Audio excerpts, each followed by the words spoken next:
Herbal. EcoBank.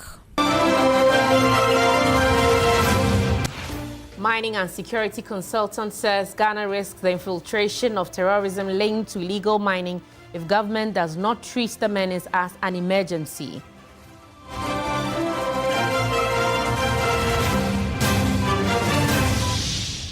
And also coming up, minority in parliament wants government to halt plans to sell AT and migrate its customers onto the Telecel network, a move they fear could crush the sector.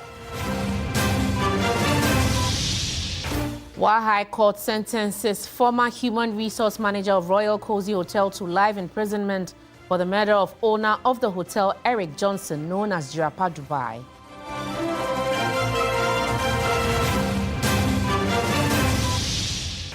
And later in business, Institute for Fiscal Studies recommends government formally establish dedicated rice development board amid policy failures.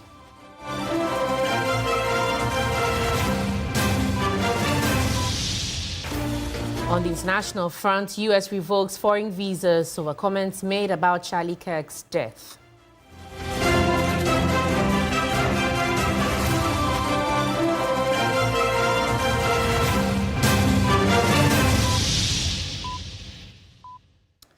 Be part of the show, and we will be happy to read your thoughts to the rest of the world. The details now. Quote, Ghana risks the infiltration of terrorism linked to illegal mining if government does not treat the menace as an emergency, unquote.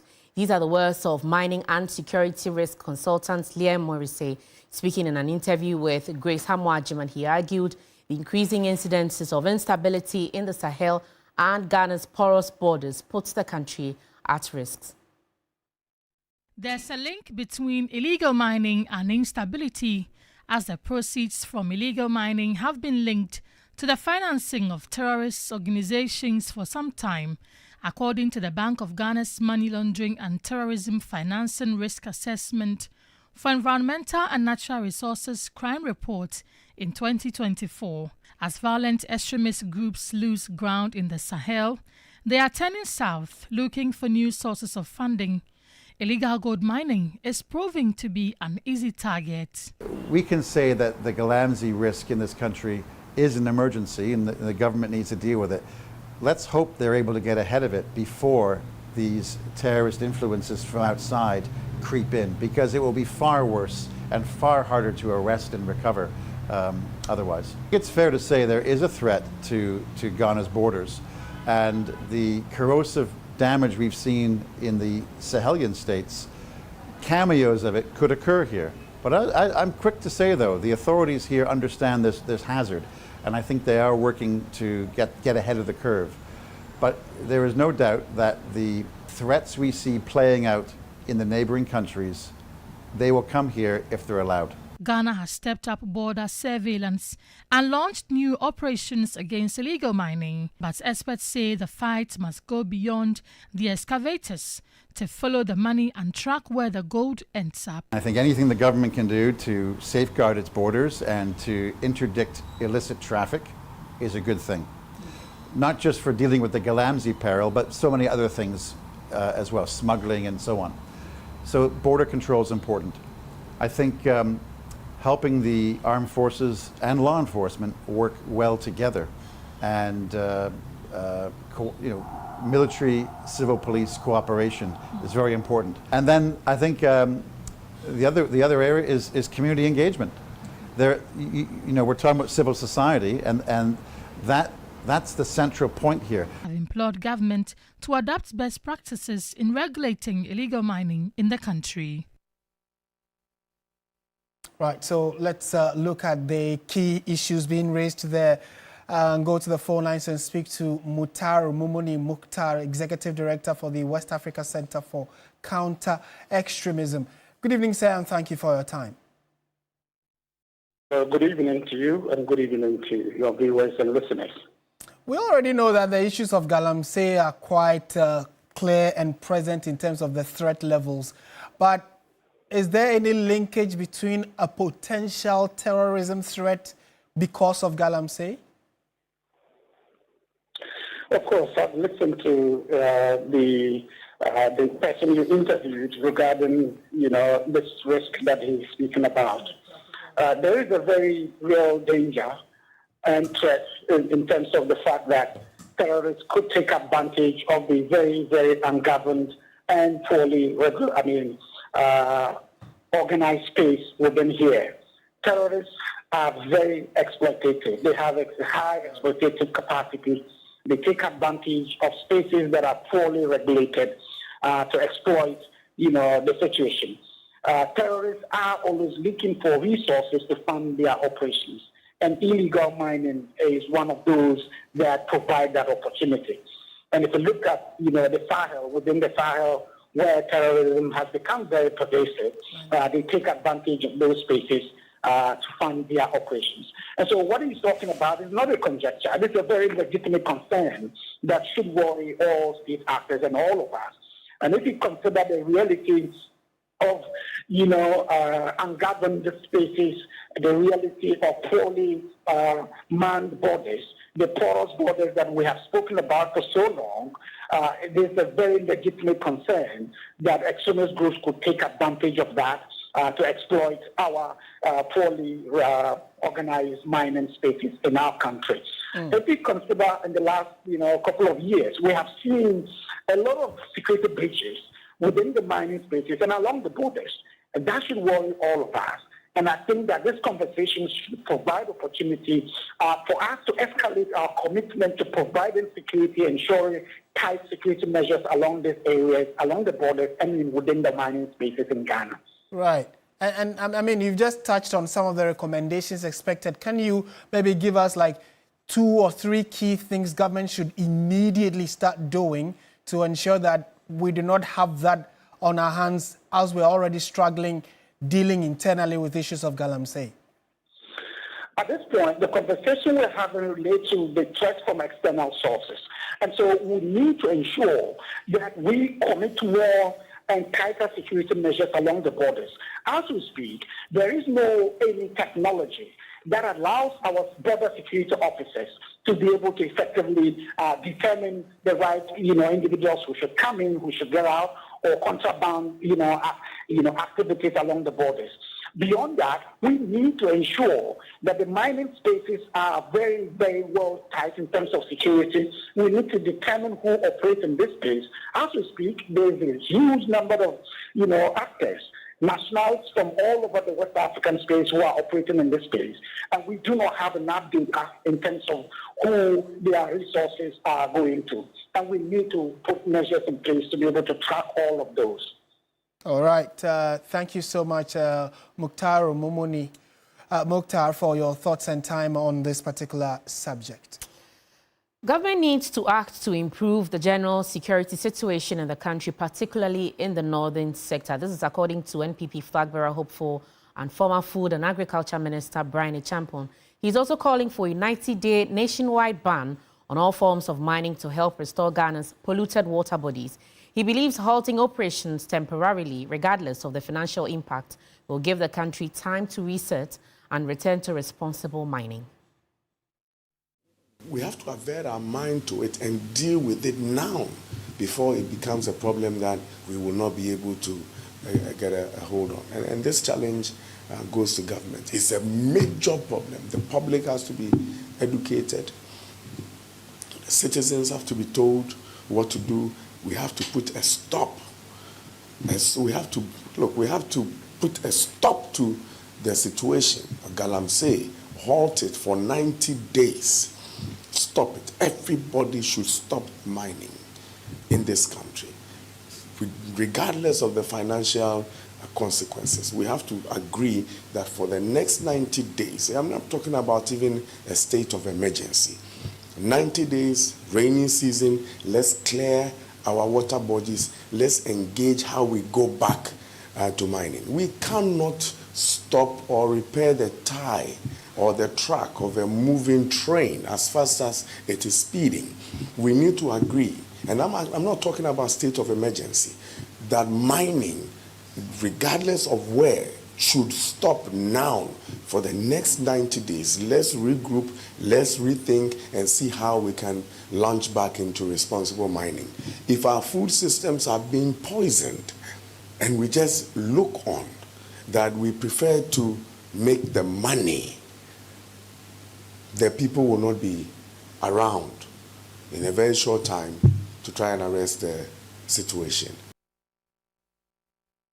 And still on issues of illegal mining in Galamsey, former Sangnarigu Member of Parliament Alhaji ABA Fuseni says expecting a solution to Galamsey in just 9 months is unrealistic, especially after 10 years of deeply rooted illegal mining. He acknowledged the public's right to demand accountability and urged Ghanaians to continue to mount pressure on government to solve it decisively. President John Dramani Mahama has a bounden duty to fight Galamsey as fiercely as he can. And Ghanaians expect him to do that. There will be no excuses. And I'm sure by the end of his tenure, one of the key issues Ghanaians will use to assess his legacy is how much resolutely he has fought Galamsey. I'm sure the president himself knows that. But I can say without any iota of doubt that we are not there yet. Notwithstanding that, you can see that some important measures have been initiated.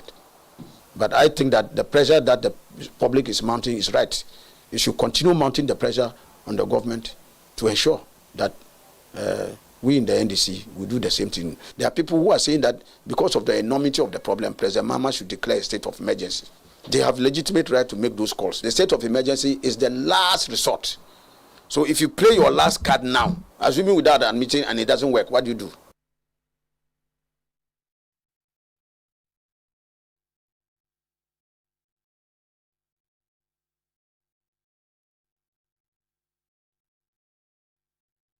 Let's now turn our attention to crime. The High Court in Wa has sentenced Elisha Mahama, the principal suspect in the murder trial of Eric Johnson, to life imprisonment.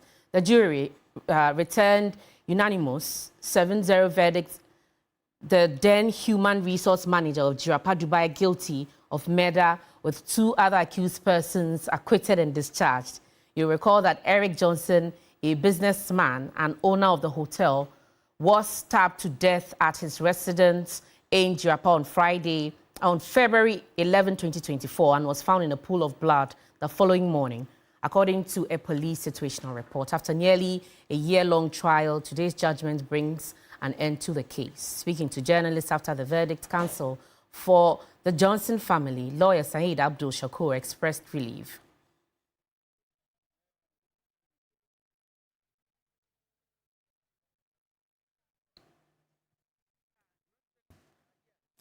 Let's go to Parliament now, because the minority have been speaking about what you can see behind as a potential merger between AT and Telecel.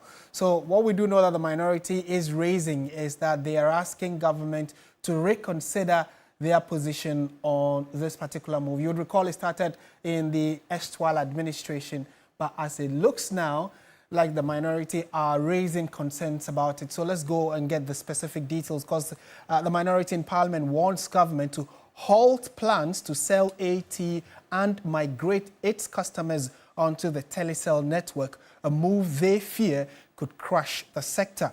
Ranking member on the Information and Communications Committee says that the President must order the sector minister to present the transaction to Parliament for scrutiny. Communications Minister Sam George in September explained that to avoid a crisis, AT and Telecel were going to establish roaming to migrate AT's traffic onto Telecel. He attributed the decision to the disconnection of power to AT's radio access networks across the country by the American Tower Corporation due to an outstanding debt. I need to be very, very clear on this, because we've seen media reportage. This is not a merger. It is also not an acquisition. We're dealing with a force majeure situation, and the work of the transaction advisor and the recommendations from their report will lay out a clear path for the consideration of government.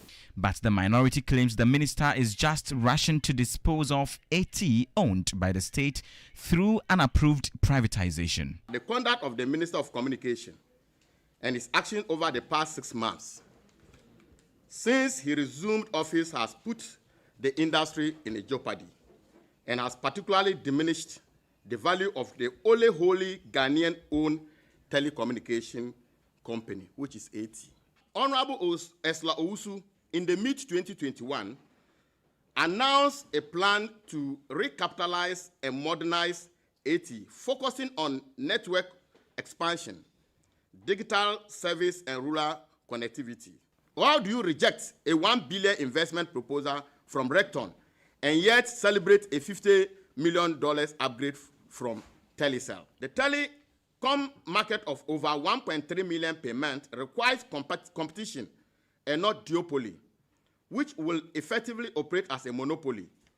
Currently, AT has the most competitive billing rate for voice, which serves majority of low-income Ghanaians. The minority has asked the president to direct the communications minister to halt the ongoing transaction and present all the details before Parliament for an inquiry to ascertain the fact to see if indeed the plan to merge AT with Telecel is in the interest of the state. We ask the president, His Excellency John Dramani Mahama, to direct his Minister for Communication to focus on making AT work rather than hastily trying to dispose it off. We are also sending a strong and unequivocal caution to Telecel Group that any attempt to acquire a strategic state asset through unlawful, non-transparent, or irregular means will not only lack legitimacy, but will also attract severe consequences in the future.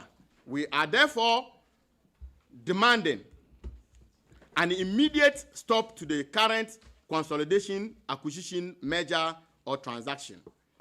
A comprehensive parliamentary inquiry into the circumstances and terms of the proposed consolidation.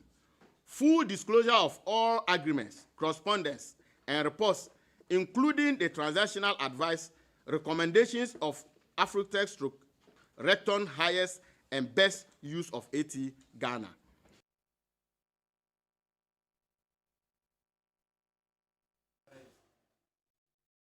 Right, so let's take you a bit down memory lane and talk about this potential. We don't know what to even call it now because the current Minister for Communications, Sam Nate George, Member of Parliament, says it is not a merger, it is not an acquisition, it is a force majeure that is causing government to have to take a decision regarding AT. And this time we are talking about whether potentially they are going to merge or, put it together with Telecel Ghana. But it all started in April 2021 when the then Communication Minister, Madam Esla Owusu Ekufo, came public and said that government had acquired AT, and even AT used to be Airtel and then Tigo. Then they came together to be Airtel Tigo, or now AT. So the government acquired it for $1 US. But the main concern here was the amount of debt that AT was under, which is 3.5 billion Ghana cedi debt. And they were also going through some severe financial stress. And fast forward 6 months after that, in 2023 June, Airtel Tigo rebranded to AT Ghana. And this investment company, Hanam Investment, partnered to fund a network upgrade and at least help them to move from 3G to 4G and probably potentially to 5G.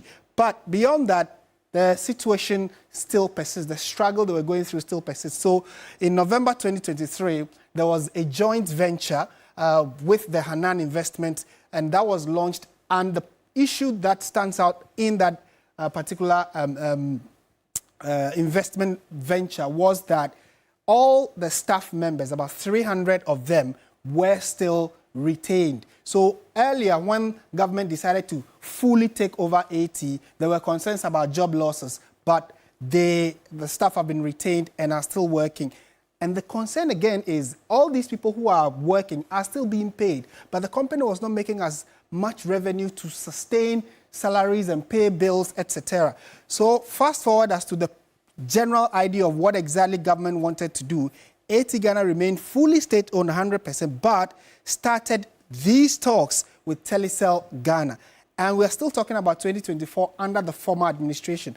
Talks about Telecel Ghana, formerly Vodafone, Telecel Ghana taking over or merging with AT started coming into public conversations. And so that was what Sam Nateja, the current communication minister, reacted to say it's not a merger, it's not an acquisition, but there are some plans in the pipeline to look at how they can help AT survive.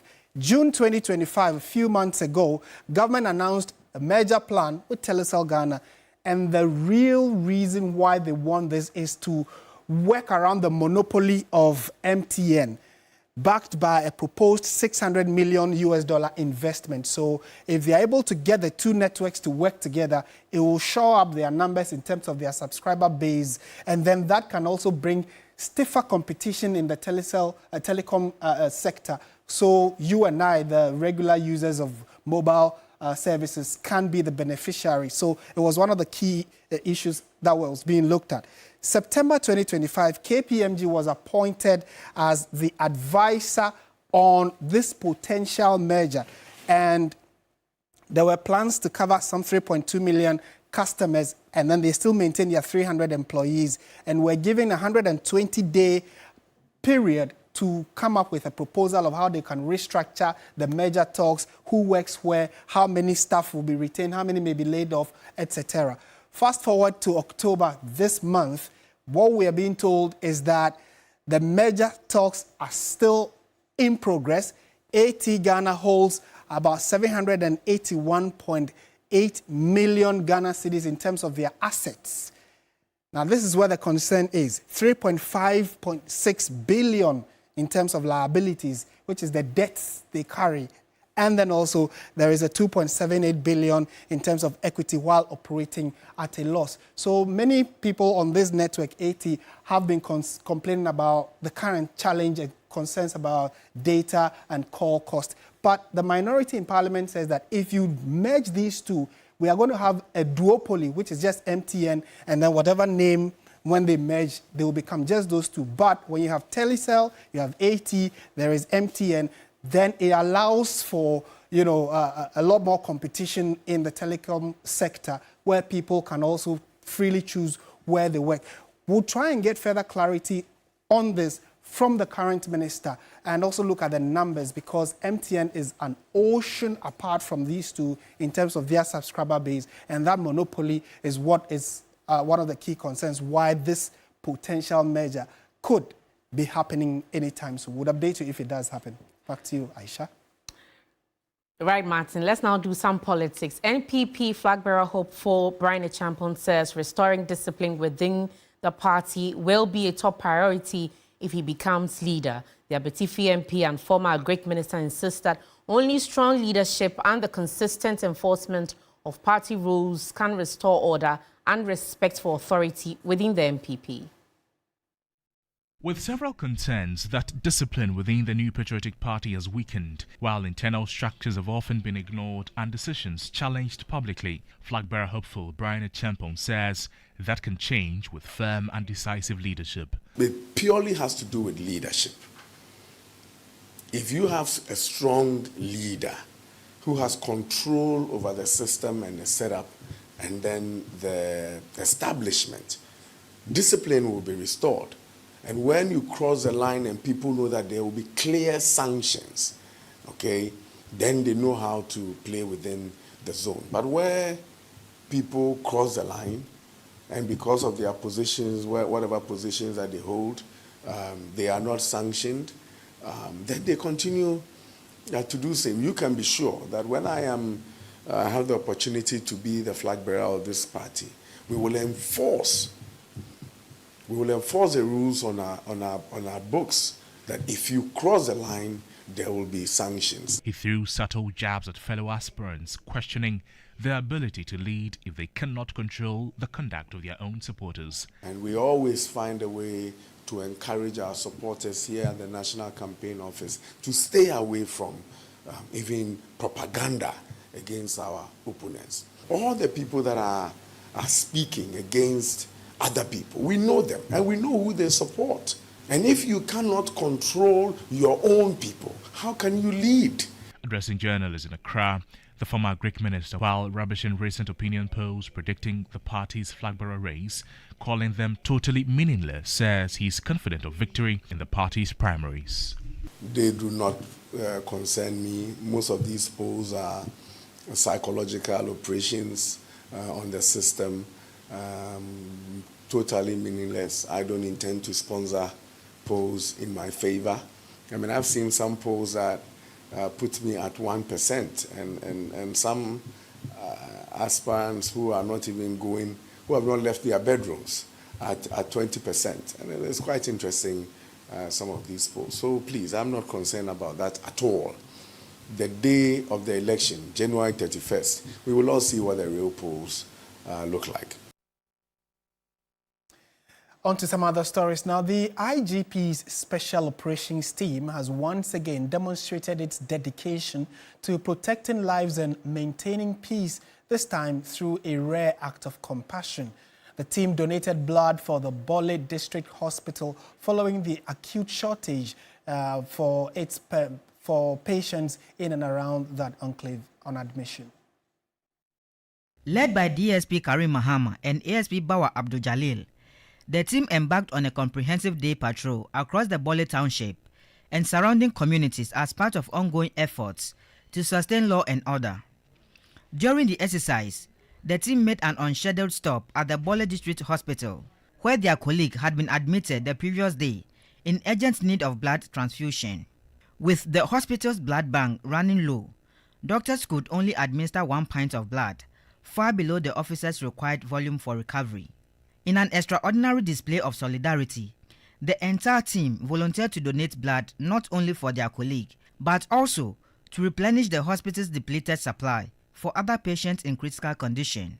It is very necessary for us to understand that to protect life and property is not just a matter of holding the weapon, but in this manner, as we have done this morning, it's a clear indication that we are truly there for the people of this country. As we have donated and we are here on operation, it is incumbent on us to make sure that we feed well. Hospital authorities expressed profound appreciation, describing the gesture as a life-saving intervention at a time when voluntary blood donations remain low in the district. They also commended the police team for exemplifying through community service beyond law enforcement duties. You are the special team from the IGP command, and really, you have done something for the hospital we can never forget. The team later engaged with medical staff on health and wellness practices. After the hospital visit, the team resumed patrols in areas previously marked as crime-prone, including marketplaces, schools and border communities. According to the command, the exercise forms part of the IGP's broader peace-building strategy across the Savannah region. Meanwhile, the Minister for the Interior, acting on the advice of the Regional Security Council, has renewed the curfew in Bole Township and its environs from 12 midnight to 5 a.m. However, carrying firearms, ammunition, or any offensive weapons remain strictly prohibited. No 2 or more persons are permitted to ride on a single motorbike during the day. Wearing war regalia in any form is also banned. Government has urged chiefs, opinion leaders, and the youth to exercise restraint and continue using non-violent approaches to resolving conflicts. Very commendable act by the police officers there, and we hope that peace will return to all of these areas. This is News 360. We have some business news coming up next. Stay with us.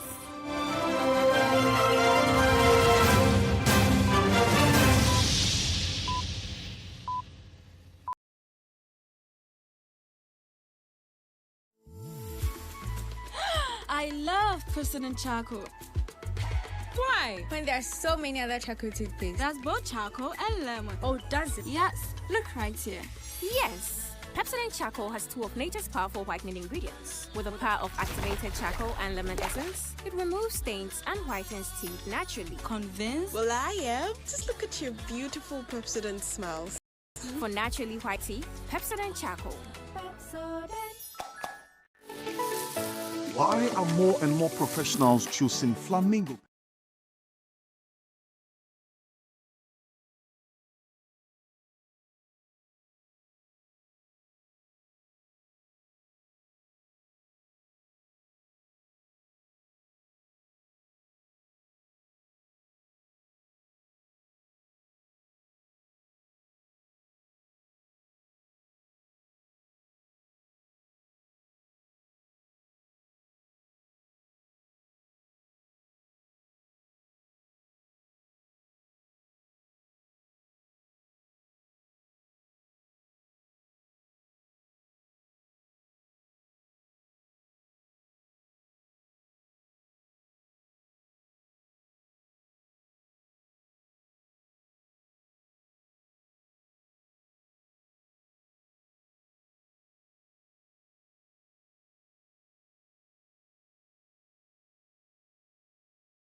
Good evening. This is Business News on News 360. My name is Minu Aful. Well, decades of government policies aimed at boosting domestic rice production and curbing costly imports have failed, leading to significant market failure in the rice sector, according to a new report from the Institute for Fiscal Studies. The think tank's key recommendation is that formal establishment of a rice development board. The Institute for Fiscal Studies IFS report, increasing importation of rice in Ghana, can the country transform its fortunes in the rice sector, concludes that the primary cause of the poor performance is the government's policy of merely creating an enabling environment while expecting the private sector to independently address fundamental production constraints.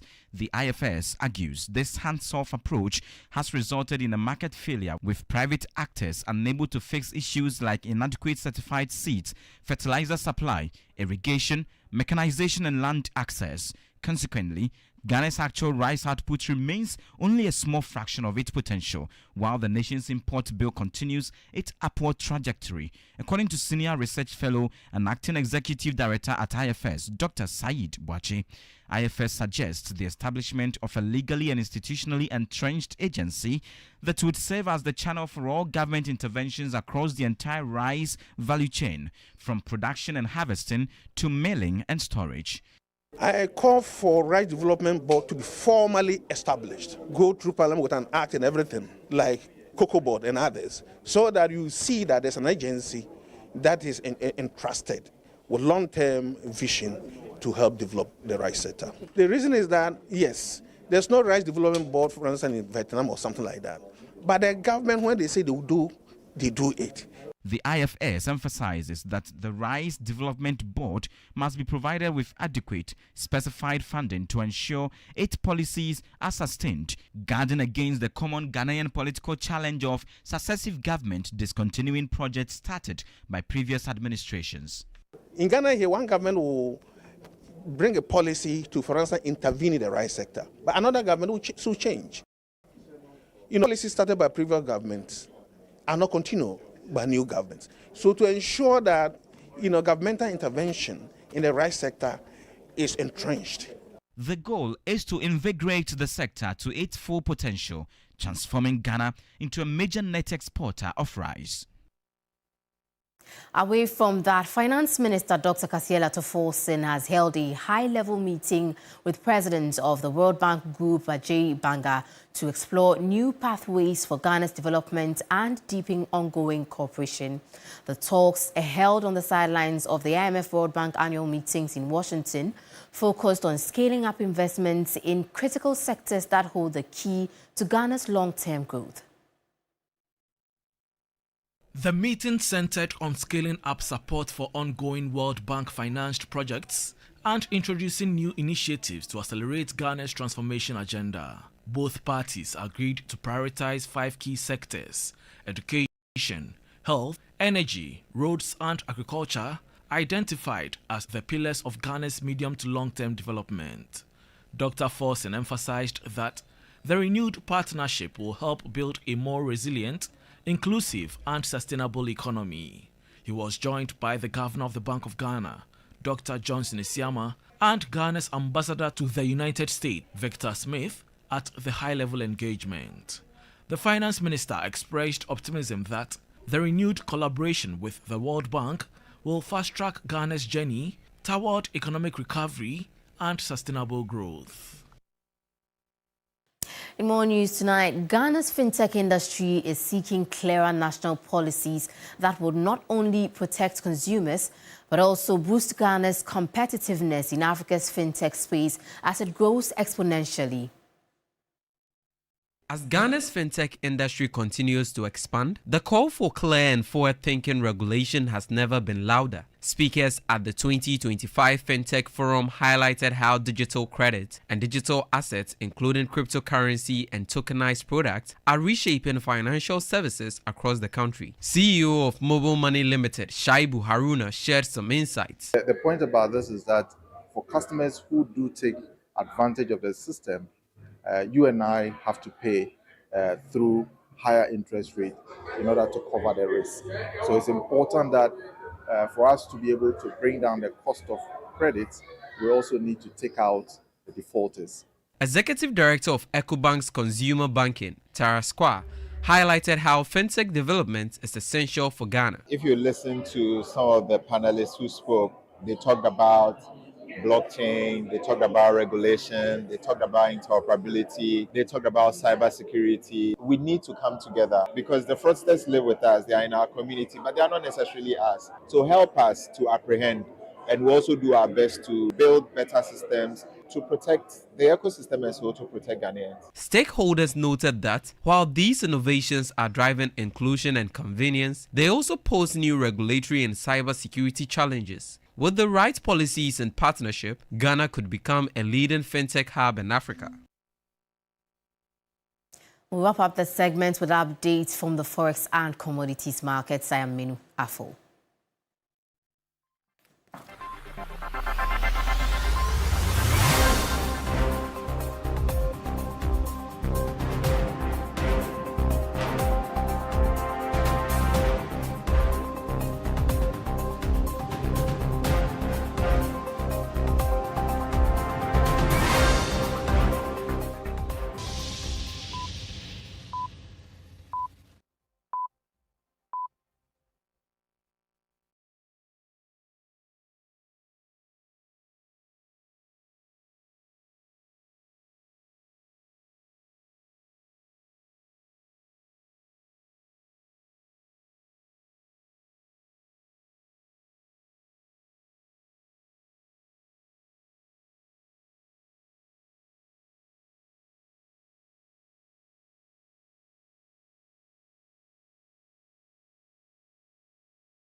Hello, good evening and welcome to the sports segment here on News 360 with me, Oreku Ampofo. Following Ghana's qualification to the 2026 FIFA World Cup, head coach of the Black Stars, Otto Addo, has expressed that growing interest from foreign-based players, saying that those who are looking to switch and represent the Black Stars at the tournament would need to prove their commitment. In an exclusive interview with 3 Sports, Addo emphasized the importance of this commitment, unity, and national pride when considering new additions to the squad.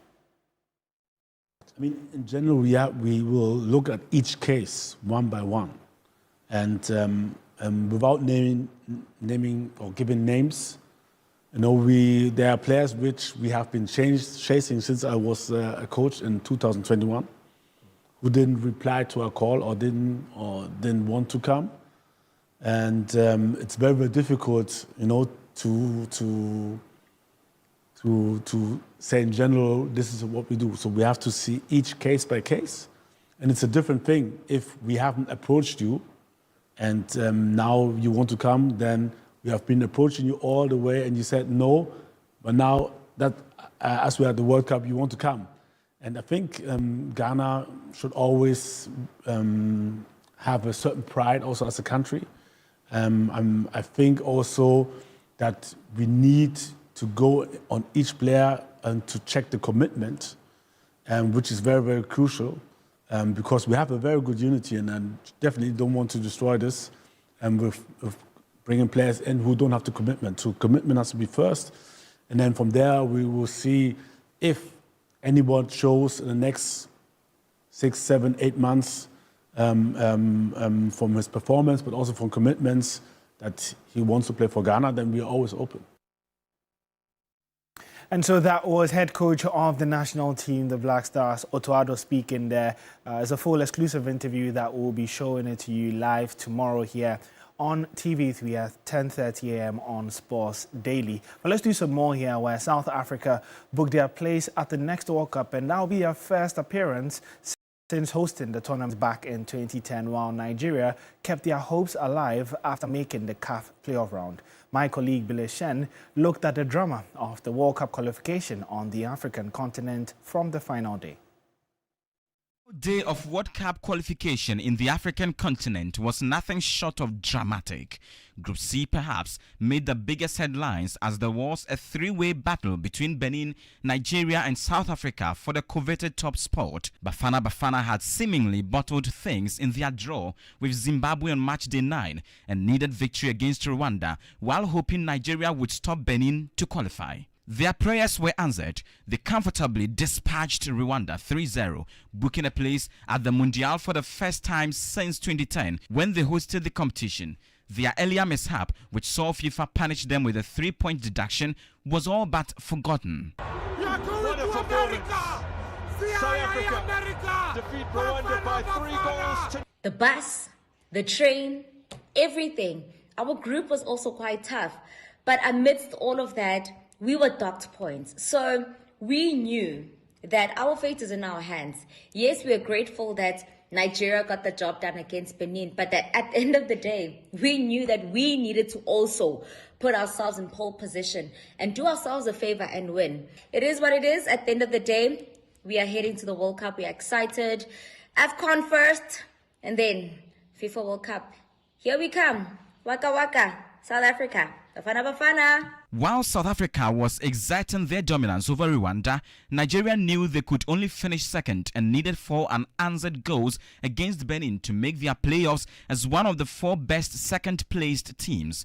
Victor Osimhen stepped up, hitting a hat-trick, and Frank Onyenka added a late goal as the Super Eagles marched on to the playoffs, becoming a huge beneficiary of CAF's rule after Eritrea withdrew from the competition. They will now compete in the playoffs alongside Gabon, DR Congo, and Cameroon.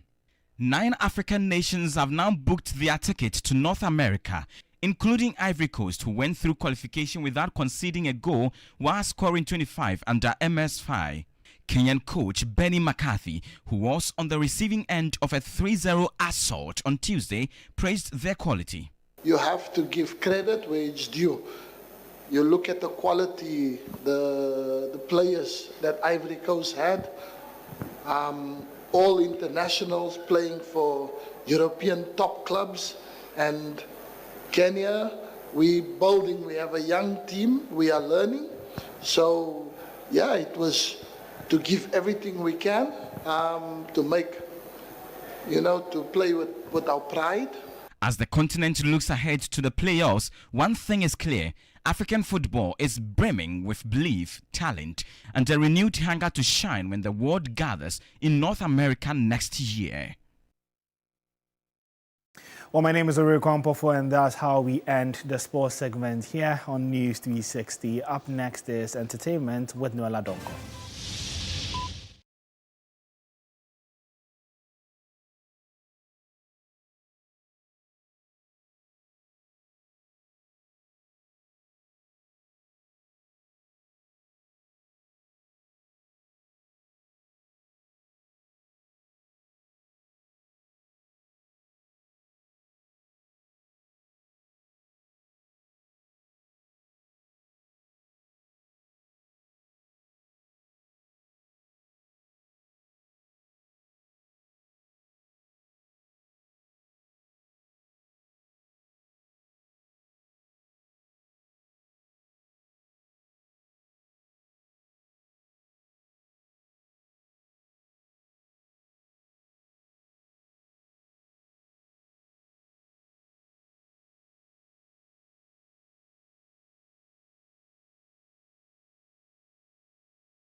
News segment is brought to you by GTP Lifestyle and Napa Foods, Heaven Black Insecticide Spray and Coil. Powered by 3 Entertainment.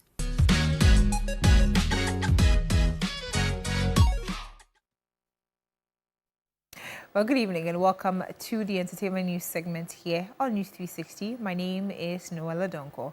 Now, Queen Selom made the Volta region proud in 2023 with a stellar performance that earned her the GMB crown. Now, we're asking whether Etonam can repeat history at this year's grand finale. Well, the Mafidove native is confident that she can deliver an outstanding performance and reclaim the highly coveted crown for her region.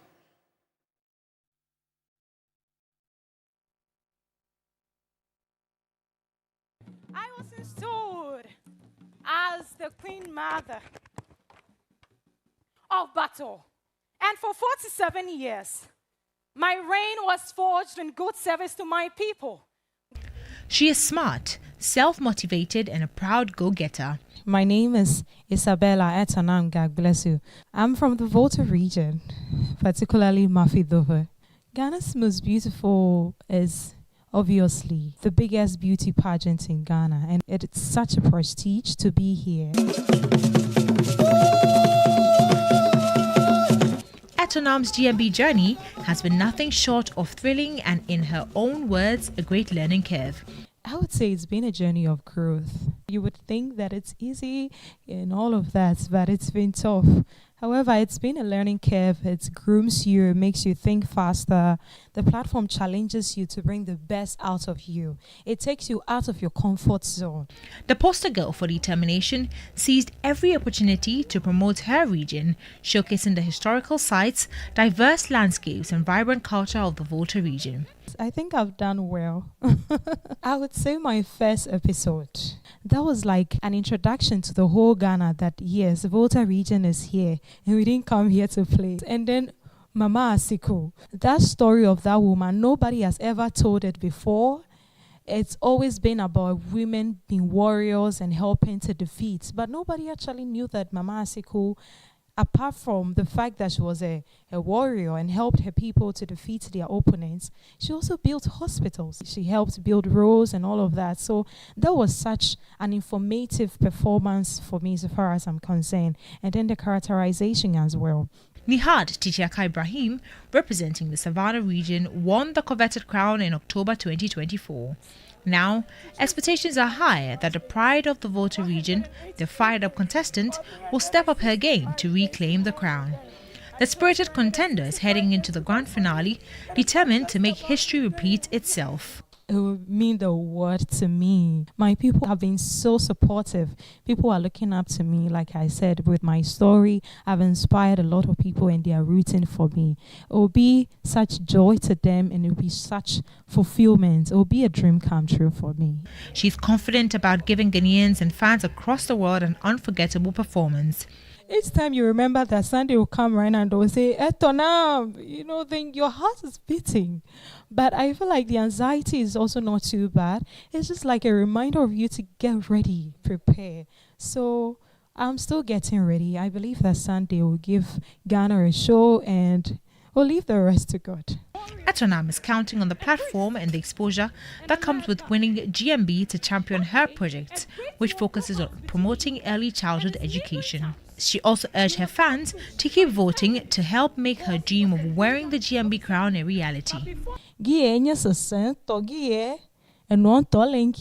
Tamadokukumi National Theatre 19th October. Nemi ava damagbanu. Pli ekodada pli gbedodola. Because mawasi lema hafi jidudo ala tanva miegbo. Tamalokuku dem nemi. Nye MPs so Volta Region MPs. My chiefs, my queen mothers, Team Etonam, all Etonam supporters, people on social media, TikTok, Instagram, everywhere. Please come and support me. How dare you challenge the leper? Well, that's it for the Entertainment News segment here on News360. My name is Noella Donko. And that's it for our package as well. Thank you for watching. I am Martin Asiedu-Dartey. And I'm Ayisha Yakubu. Good evening.